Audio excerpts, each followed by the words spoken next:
तमिलनाडु के मंत्री और सीएम स्टालिन के बेटे उदयनिधि स्टालिन के बयान ने आईएनडीआईए गठबंधन के नेताओं को बैकफुट पर धकेल दिया है।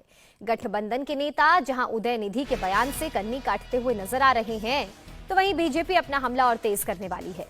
पहले गृह मंत्री अमित शाह और बीजेपी के राष्ट्रीय अध्यक्ष जेपी नड्डा ने गठबंधन, खासतौर पर कांग्रेस को घेरा, तो आज बीजेपी की दिल्ली यूनिट उदयगिरी के खिलाफ प्रदर्शन करने वाली है। उदयनिधि के खिलाफ ये प्रदर्शन होगा।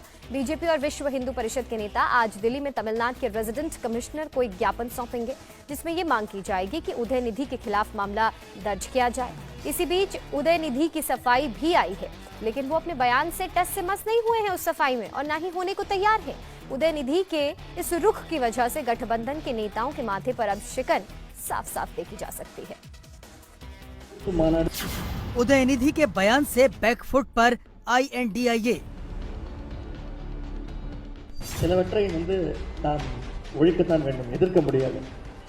கொசு, டெங்கு காய்ச்சல், மலேரியா, கொரோனா இதையெல்லாம் நம்ம எதிர்க்க கூடாது.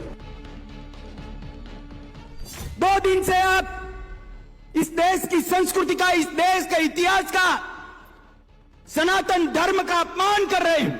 वो कह रहे हैं सनातन धर्म को समाप्त कर देना चाहिए। एकनाथ शिंदे ने दागा उद्धव ठाकरे पर सवाल।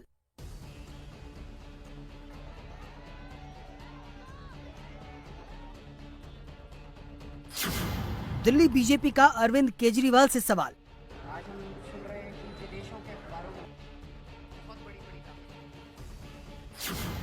स्टालिन का बयान बना आईएनडीआईए के गले की फांस।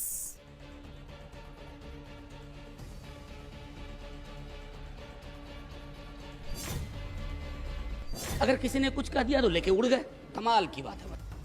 मुंबई में एक साथ फोटो खिंचवाने को आतुर दिख रहे ये नेता उदयनिधि के बयान पर छुटके छुटके दिख रहे हैं। उदयनिधि का ये बयान तमिलनाडु से लेकर दिल्ली तक छा गया है। ஒழிக்கத்தான் வேண்டும், எதிர்க்க முடியாது. கொசு, டெங்கு காய்ச்சல், மலேரியா, கொரோனா இதையெல்லாம் நம்ம எதிர்க்க கூடாது, ஒழித்து கட்ட வேண்டும். அப்படிதான் இந்த சனாதனம் என்பதை எதிர்ப்பதை விட ஒழிப்பதே நாம் செய்ய வேண்டிய முதல் காரியமாகும். எனவே இந்த மாநாட்டிற்கு மிக பொருத்தமான தலைப்பு வைத்திருக்கிறீர்கள், அதற்கு என்னுடைய பாராட்டுகள். उदयनिधि ने सनातन धर्म की तुलना मच्छर, डेंगू, मलेरिया और कोरोना से की, तो कांग्रेस के नेता और पूर्व वित्त मंत्री पी चिदम्बरम के बेटे कार्ति चिदम्बरम ने तो सनातन को जातियों में विभाजित समाज और अभिशाप बता दिया। बीजेपी ने इन बयानों पर पूरे विपक्ष को घेरना शुरू कर दिया। 2 दिन से आप इस देश की संस्कृति का, इस देश के इतिहास का, सनातन धर्म का अपमान कर रहे हैं। इंडी अलायंस के 2 प्रमुख दल डीएमके और कांग्रेस पार्टी, इनके बड़े नेता, एक वित्त मंत्री का बेटा और एक मुख्यमंत्री का बेटा, वो कह रहे हैं सनातन धर्म को समाप्त कर देना चाहिए। इन लोगों ने वोट बैंक की और तुष्टीकरण की राजनीति करने के लिए सनातन धर्म को समाप्त करने की बात की है। हमारी संस्कृति, हमारे इतिहास और सनातन धर्म का अपमान किया है, और ये कोई पहली बार नहीं किया है। ये मनमोहन सिंह जी ने कहा था, मनमोहन सिंह जी ने कहा था बजट पर पहला अधिकार, बजट पर पहला अधिकार अल्पसंख्यकों का है। हम कहते हैं बजट पर पहला अधिकार गरीबों का, आदिवासियों का, दलितों का और पिछड़ों का।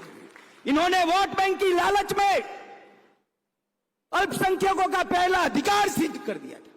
आज ये यूपीए कहती है, कांग्रेस पार्टी के अध्यक्ष कहते हैं मोदी जी जीतेंगे तो सनातन का राज आएगा। अरे सनातन का राज लोगों के दिल में है, उसको कोई हटा नहीं सकता। और मोदी जी ने कहा है यह देश भारत के संविधान के आधार पर चलेगा, भारत के संविधान के आधार पर चलेगा। गठबंधन के नेता चौतरफा घिरे तो उदयनिधि सफाई देने आए, लेकिन सफाई में भी वही दंभ था जो पहले विवादित बयान में था।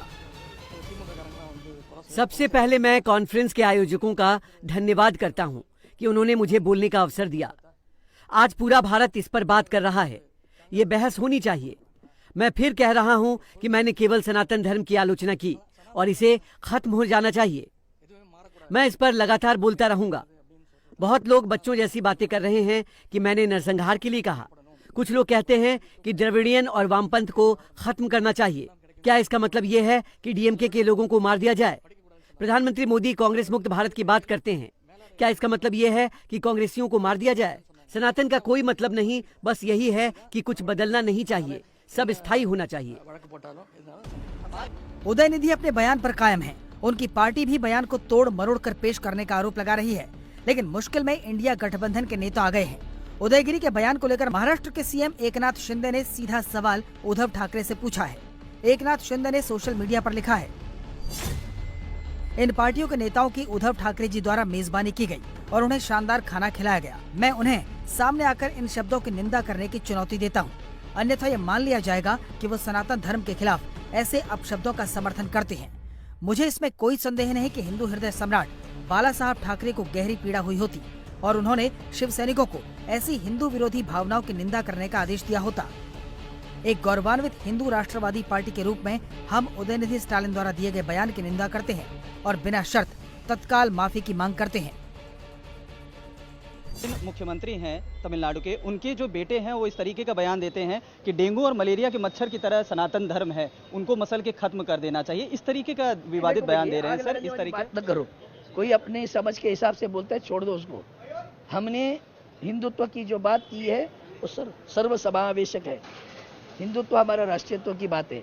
जात पात अभी तो छोड़ो, शिवसेना के निर्माण के साथ में जात पात पंथ धर्म कभी माना नहीं हमने कि वहाँ की स्थिति राज्य में क्या है, उसको लेकर उसकी प्रतिक्रिया होगी, हमें क्या मालूम। सिर्फ प्रतिक्रिया बता रहे, क्रिया नहीं बता रहे। आप क्रिया तो बताओ, फिर प्रतिक्रिया क्या है उसके।